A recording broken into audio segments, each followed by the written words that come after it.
மற்றபடி அதை பாதிப்பை ஏற்றுக்கொள்கின்ற பண்புகள் நிறைய குறைவு. அன்புள்ள சகோதரர்களை, ரசூலுல்லாஹி ஸல்லல்லாஹு அலைஹி வஸல்லம் கான ஃபீ பஅதில் மஷாஹித் ஜுன்துப் இப்னு சுஃபியான் என்கின்ற நபித்தோழர் அறிவிக்கிறார், ரசூல் ஸல்லல்லாஹு அலைஹி வஸல்லம் சில யுத்த களங்களிலே வைத்து, அதாவது ஒரு யுத்த களத்திலே வைத்து வக்கத் தமியத் உஸ்புஹு, அவருடைய விரல் என்ன செய்து விட்டது, அதாவது அம்பு பட்டு வாள் பட்டு இரத்தம் வழிஞ்சு ஓட ஆரம்பிச்சு, இரத்தம் வழிந்து ஓட ஆரம்பித்தது. வக்கத் தமியத் உஸ்புஹு, வழிந்து ஓட ஆரம்பித்தது. அப்போ ரசூல் ஸல்லல்லாஹு அலைஹி வஸல்லம் இந்த விரல் இப்படி வச்சுக்கன்னு சொன்னாங்க. விரல் பட்டு ரத்தம் ஓடுது, அதை வைத்துக்கொண்டு ரசூலுல்லாஹ் சொல்ற ஹல் அன்தி இல்லா இஸ்புன் தமிதி வ ஃபீ சபீலில்லாஹி மா லகைதி, நீ என்ன அல்லாஹ்வுடைய பாதையில் காயப்பட்ட ஒரு விரல் அல்லவா, உனது ரத்தமெல்லாம் அல்லாஹ்வுடைய பாதையில் அல்லவா வடிந்து ஓடுகிறது. அப்படியே ரசூல் ஸல்லல்லாஹு அலைஹி வஸல்லம் அவர்கள் ஒரு கவிதை பாங்கிலே என்ன செய்தார்கள், சப்தமாக அந்த நபித்தோழர்களுக்கு மத்தியில் சொன்னார்கள் என்ற செய்தியை பார்க்கிறோம். ஹல் அன்தி இல்லா இஸ்புன் தமிதி வ ஃபீ சபீலில்லாஹி மா லகைதி, நீ அல்லாஹ்வுடைய பாதையிலே, அதாவது ரத்தம் காயப்பட்ட ஒரு விரல் அல்லவா, உனது ரத்தமெல்லாம் அல்லாஹ்வுடைய பாதையில் அல்லவா சிந்துகிறது என ரசூல் ஸல்லல்லாஹு அலைஹி வஸல்லம் அவர்கள் நபித்தோழர்களுக்கு மத்தியில் சொன்னார்கள் என்று சொன்னால் அது நபித்தோழர்களுக்கு என்ன மனநிலை உண்டாக்கும் நினைத்து பாருங்க. அப்போ நீங்கள் இது ரசூல் ஸல்லல்லாஹு அலைஹி வஸல்லம் அவர்கள்ட்ட இருந்த ஒரு மிக முக்கியமான ஒரு பகுதி. அன்புள்ள சகோதரர்களே, இது மாத்திரம் நிறைய சொல்லலாம், நான் தலைப்பாக சொல்லி வருகிறேன். இரண்டாவது செய்தியை பாருங்கள், புகாரியில் 2834வது இலக்கம். ரசூலுல்லாஹி ஸல்லல்லாஹு அலைஹி வஸல்லம் ஹந்தக்கிலே அந்த கிடங்கு தோண்டிக் கொண்டிருக்கிறார்கள். ஃபைதல் முஹாஜிரூன வல் அன்சாரு யஹ்ஃபிரூன ஃபீ கதாத்தின் பாரிதா, அந்த தோன்றுகின்ற நாள் மிகவும் குளிரான நாளாக இருந்தது, கஷ்டப்பட்டு தோண்டினார்கள். ஃபலம் யகுன் லஹும் அபீதுன் யஅமலூன ذلك லஹும், இதை செய்து கொடுப்பதற்கு எந்த அடிமைகளும் அவர்கள்ட்ட என்ன செய்யல, அன்றைய கால பகுதியில் இருக்கவில்லை. ஃபலம்மா ரஆ மா பிஹிம் மின் நஸபி வல் ஜூ, ரசூலுல்லாஹ் பார்க்கறாங்க, டயர்டா கஷ்டப்படுறாங்க, பசி. பார்த்தவுடன் ரசூலுல்லாஹி ஸல்லல்லாஹு அலைஹி வஸல்லம் சொன்னார்கள், அல்லாஹும்ம இன்னல் ஐஷ ஐஷுல் ஆখিরা, அல்லாஹும்ம இன்னல் ஐஷ ஐஷுல் ஆখিরা, யா அல்லாஹ், வாழ்க்கை என்றால் மறுமை வாழ்வுதான், வாழ்வு என்றால் மறுமை வாழ்வுதான். ஃபக்ஃபிர் லில் அன்சாரி வல் முஹாஜிரா, நீங்கள் அன்சார்களுக்கும் முஹாஜிர்களுக்கும் யா அல்லாஹ் பாவங்களை மன்னித்து விடு, அன்சார்களுக்கும் முஹாஜிர்களுக்கும் பாவங்களை மன்னித்து விடு. அல்லாஹும்ம லா ஐஷ இல்லா ஐஷுல் ஆখিরা ஃபக்ஃபிர் லில் அன்சாரி வல் முஹாஜிரா. இதை கேட்டவுடன் நபித்தோழர்கள் சொன்னார்கள், நஹ்னுல்லதி பாயஉ முஹம்மதா அலல் ஜிஹாதி மா பகீனா அபதா, நாங்கள் தான் முகமதுக்கு பையத்து செய்த தோழர்கள். எதற்காக வேண்டி? நாங்கள் இந்த உலகத்தில் வாழும் காலமெல்லாம் ஜிஹாதுக்காக வேண்டி பையத்து செய்த தோழர்கள். அன்புள்ள சகோதரர்களே, கவிதை, அரபுடைய கவிதை நடைய நீங்கள் எடுத்துக்கொண்டீங்கன்னு சொன்னால் நபி அவர்கள் சொன்னது கவிதையில் அடங்காது. ரசூலுல்லாஹ் ரெண்டாவது இதை உடைக்கிறாங்க. ரசூல் ஸல்லல்லாஹு அலைஹி வஸல்லம் அவர்கள் ரெண்டாவது பகுதியை உடைச்சி சொல்றாங்க. சரியா என்ன செய்யாது, மெச்சா வராது அரபுடைய கவிதைக்கு. ஏன்னா ரசூல் ஸல்லல்லாஹு அலைஹி வஸல்லம் அல்லம்னாஹு ஷிஹ்ர வமா யம்பகி லஹு, நபி அவர்களுக்கு நாம் கவிதை கற்றுக் கொடுக்கவும் இல்லை, அவருக்கு தேவையும் இல்லை. ஆனால் பதில் சொன்னாங்களே நபித்தோழர்கள், சரியா அந்த கவிதை மடியே சொல்றாங்க. நடையில எப்படி சொல்றாங்க, அதாவது நஹ்னுல்லதி பாயஉ முஹம்மதா அலல் ஜிஹாதி மா பகீனா அபதா, இது டோனுக்கு சரியா வரும். ரசூலுல்லாஹ் சொன்ன டோனுக்கு என்ன செய்யாது, சரியா வராது. அப்போ அன்புள்ள சகோதரர்கள், இந்த இடத்துல புரிந்து கொள்ள வேண்டும், ரசூலுல்லாஹி ஸல்லல்லாஹு அலைஹி வஸல்லம் அவர்கள் கவிதை என்கின்ற ஆர்வமூட்டி இந்த மாதிரி சொல்வதை பார்க்கிறோம். அது மாத்திரமல்ல, ரசூல் ஸல்லல்லாஹு அலைஹி வஸல்லம் அவர்கள், உங்களுக்கு தெரியும் ஹுனைன் யுத்தம், நிறைய முக்கியமான நபித்தோழர்களும் என்ன செய்தார்கள், அவர்களுடைய அம்பை தாங்க முடியாத அம்பு வீச்சை, என்ன ஃபரஷகுஹும் ரஷ்கத்தன் வாஹிதான் வருது, அம்பு வீச்சை தாங்க முடியாமல் ஓடினார்கள். ரசூல் ஸல்லல்லாஹு அலைஹி வஸல்லம் எப்படி அவர்களை அழைத்தார்கள் தெரியுமா, திருப்பி அழைத்தார்கள் தெரியுமா, என்னிடத்தில், அதாவது ஹுதைபியாவிலே உயிருக்காக பையத்து செய்தவர்கள் எங்கே, உயிர் கொடுப்பதற்காக மரத்தின் கீழே பையத்து செய்த எனது தோழர்கள் எங்கே, என்னோடு ஹிஜ்ரத்து செய்தவர்கள் எங்கே என்று தான் ரசூல் ஸல்லல்லாஹு அலைஹி வஸல்லம் அழைத்தார்கள். இது ரசூல் ஸல்லல்லாஹு அலைஹி வஸல்லம் அழைப்பு. அந்த அழைப்பை கேட்டவுடன் எப்படி ஒரு கன்று குட்டியை நோக்கி பசு வேகமாக வருமோ அந்த அளவுக்கு அவர்கள்லாம் போன ஸ்பீடில் திரும்பினார்கள். திரும்பி ரசூலுல்லாஹி ஸல்லல்லாஹு அலைஹி வஸல்லம் அவர்களை சூழ நின்றார்கள். நபி அவர்கள் குதிரை தனது ஒட்டகத்தை விட்டு இறங்கினார்கள், மண்ணை எடுத்தார்கள், வீசினார்கள். அல் ஆன் ஹமியல் வத்தீஸ் என்று சொன்னார்கள், இப்பொழுதுதான் அடுப்பு கொதிக்கிற நேரம் என்று ரசூலுல்லாஹி ஸல்லல்லாஹு அலைஹி வஸல்லம் சொன்னார்கள்.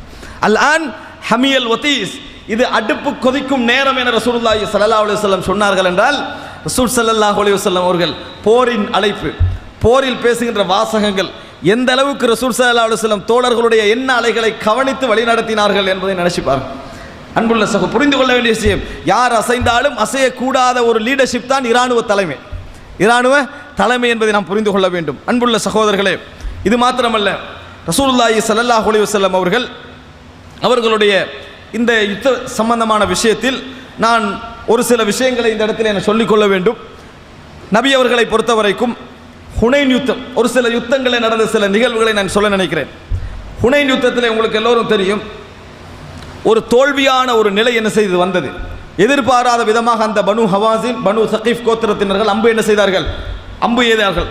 அதனால் நிறைய பேர் துவண்டு ஓடினார்கள், தோல்வியடைந்து ஓடினார்கள்.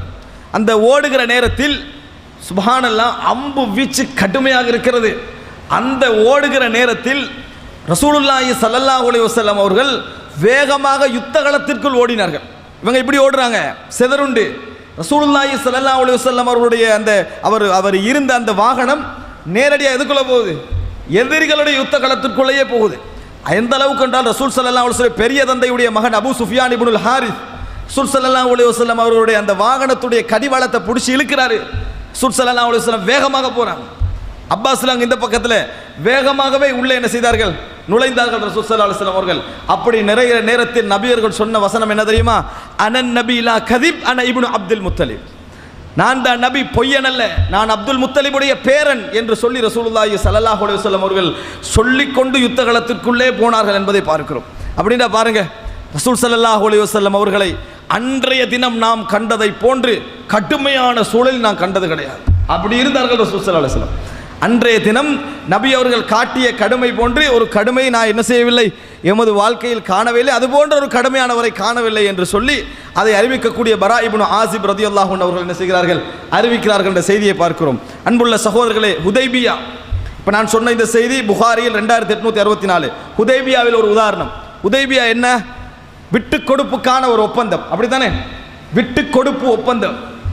ரபி அவர்கள் ஹுதைபியாவில் விட்டு கொடுத்ததை மட்டும் நீங்கள் எடுத்து பார்த்தீங்கன்னு சொன்னால் கோழைத்தனம் என்று மற்றவங்க சொல்லக்கூடிய லெவலில் என்ன செஞ்சாங்க, கோழைத்தனம் அல்ல, அல்லாஹ்வுடைய கட்டளை, அப்படி சொல்லக்கூடிய அளவில் ரசூலுல்லாஹ் என்ன செய்தாங்க, அதாவது அநீதியாக, அவர்கள் அநீதியாக ஒப்பந்தம் போட்டு நபியர்கள் விட்டு கொடுத்தார்கள், அல்லாஹ்வுடைய கட்டளை. ஆனால் விட்டு கொடுப்பதற்கு முன்னால் ரசூல் ஸல்லல்லாஹு அலைஹி வஸல்லம் ஒரு விஷயத்தை புதைல் இப்னுல் வர்காவிடத்தில் சொல்லி அனுப்பினார்கள். என்ன சொன்னார் தெரியுமா, புதைல் இப்னு வர்கா அல் ஹுசாய், இவர் ஒரு காஃபிராக இருந்தவர். அந்த நேரத்தில் காஃபிராக இருக்க ஹுதைபியாவுடைய நேரத்தில் ஹுஸா கோத்திரத்தை சேர்ந்தவர். ஹுஸா கோத்திரத்தில் இவங்கெல்லாம் என்னென்னா ரசூல் ஸல்லல்லாஹு அலைஹி வஸல்லமோட ஐபத்த நுஸ்ஹி ரசூலுல்லாஹி ஸல்லல்லாஹு அலைஹி வஸல்லம், நபி அவர்களுக்கு ஆலோசனை சொல்லக்கூடிய காபிர்களில் ஒரு குழு. இவங்க நல்ல முறையில் பேசுவாங்க, நல்ல முறையில் நடந்து கொள்வாங்க. இவர்கள் ரசூலுல்லாஹ்கிட்ட வராங்க. நபி அவர்கள் ஹுதைபியாவில் இருக்கிற நேரத்தில் வராங்க. வார நேரத்தில் ரசூல் அல்லாஹ்வின் தூதரே, அதான் முகமதே, எந்த செய்தியாக இருந்தாலும் நீங்கள் சொல்லுங்கள், நான் கொண்டு போய் சொல்கிறேன் அவங்கள்ட்ட. உங்களை உம்ரா செய்யாமல் தடுக்கிறாங்களே, அவர்கள்ட்ட போய் சொல்கிறேன், நீங்கள் அதை சொல்லுங்கன்றாங்க. இப்போ ரசூலுல்லாஹ் அங்கே சொல்கிறாங்க, எப்படி அழகாக சொல்கிறாங்கன்னு பாருங்கள். இன்னா லம் நஜி லிகிதாலி அஹத், நாம் யாரோடும் யுத்தம் செய்வதற்காக இங்கே வரவில்லை, நாம் யாரோடும் யுத்தம் செய்வதற்காக இங்கே வரவில்லை. வலக்கின்னா ஜினா முஅ்தமிரின், உம்ரா செய்வதற்கு வந்திருக்கிறோம், நாங்கள் உம்ரா செய்வதற்கு வந்திருக்கிறோம். வ இன்ன குரைஷன் கத் நஹிகத்ஹுமுல் ஹர்பு வ அதர்ரத் பிஹிம், குறைஷிகளுக்கு இந்த யுத்தம் செஞ்சு செஞ்சு செஞ்சு அவர்களே வீக்காகி விட்டார்கள், பழகி போயிட்டு அவர்களே வீக்காகி விட்டார்கள், அவர்களே பார்க்கட்டும். அவர்கள் விரும்பினால் நம்ம ஒரு காலம் வைத்துக் கொள்வோம், யுத்தம் வான நம்மளுக்கு இடையில ஒரு காலம் வைத்துக் கொள்வோம். அந்த காலத்துக்கு இடையில அவர்களே என்னை எதிர்க்க வேண்டாம், நானும் அவர்களை தொந்தரவு பண்ண மாட்டேன், நான் உம்ரா செஞ்சுட்டு போயிடுவேன். இந்த காலத்துக்கு பின்னால் ஃபைன் அபஹர், நான் வெற்றி பெற்றால், எனது பிரச்சாரம் வளர்ந்தால், அவர்கள் விரும்பினால் மக்கள் நுழைந்த அதே மார்க்கத்திற்குள் அவர்களும் என்ன செய்யலாம், நுழைந்து கொள்ளலாம். அதாவது வைல்லா ஃபக்கது ஜம்மு, இல்லை அவர்களுக்கு விருப்பமில்லை, நுழைய விருப்பமில்லை, இஸ்லாத்தை ஏற்றக்கு விருப்பமில்லையா, யுத்தமும் முடிஞ்சிடும், நான் வெற்றி பெற்றுட்டேனே, யுத்தமும் முடிஞ்சிடும், பிரச்சனையும் அவர்களுக்கு இருக்காது. ஏன் இப்படி ஒரு யுத்தத்திலேயே நம்ம என்ன செய்யணும், ஈடுபட வேண்டும் என்று ரசூலுல்லாஹி ஸல்லல்லாஹு அலைஹி வஸல்லம் ஆரம்பமாக சொல்கிறார்கள். சொல்லிவிட்டு சொன்னார்கள், வ இன்ஹும் அபவ், அதான் அல்லாஹ்வுடைய தூதர், வ இன்ஹும் அபவ், நான் இப்பொழுது சொல்வதற்கு அவர்கள் மறுத்தால், இவ்வளவு இறங்கியும் அவர்கள் மறுத்தால், ஃபவல்லதி நஃப்ஸி பியதிஹி, எனது உயிர் எவனது கரத்திலே இருக்கிறதோ அவன் மீது ஆணையிட்டு சொல்கிறேன், லா உகாத்திலன்னஹும் அலா அம்ரி ஹாதா ஹத்தா தம்ஃபரித சாலிபதி, எனது கழுத்து பிரிகின்ற வரைக்கும், எனது கழுத்து என் உடலை விட்டு பிரிகின்ற வரைக்கும் நான் அவர்களோடு யுத்தம் செய்வேன். எனது உயிர் போகட்டும், என்னை விட்டு என் கழுத்து பிரியட்டும், அது வரைக்கும் நான் யுத்தம் செய்வேன். வலையும் ஃபிதன் அல்லாஹுமா அம்ரஹு, அல்லாஹு தாலா அவனது கட்டளையை நிறைவேற்றிக் கொள்வான். எனது உயிர் போகும் வரைக்கும் நான் யுத்தம் செய்வேன். முதலாவது இது, ஃபைன்ஹும் அபவ், அவர்கள் மறுத்தால், கழுத்து போகும் வரைக்கும் யுத்தம் செய்ய வேண்டாம். எனவே ஹுதைபியா என்பது நபியர்களுடைய கோழைத்தனத்தாலோ இயலாமையாலோ நடந்ததல்ல, ஹரம் ஷரீஃபுக்குரிய மரியாதையால் நடந்தது. எப்படி ஹரமுக்குரிய மரியாதையால், அல்லாஹ்வுடைய கட்டளையின் மரியாதையால் நடந்தது என்பதை நாங்கள் புரிந்து கொள்ள வேண்டும். அதை